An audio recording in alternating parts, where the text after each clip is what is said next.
Hello everyone. In this step, we will enable the Clip Content feature for frames with overflowing elements. In our design, the plugin shows a list of text elements that are overflowing from their parent frame. Here, we have 4 text elements overflowing from their parent frame.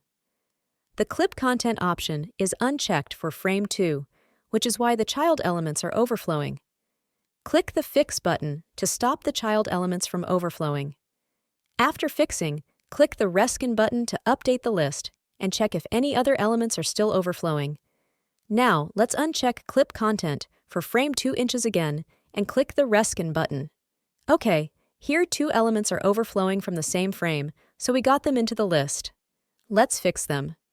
Click the Fix All button to prevent all listed elements from overflowing their parent frame. Let's check the result. The Clip Content feature stops horizontal scroll bars from appearing by clipping elements that exceed the frame's width. You can ignore this step if you want elements to overflow depending on your design. On the back end, we have applied the fix to the frame 2 inches container. You can see that enabling Clip Content works like setting Overflow Hidden for the Elementor container.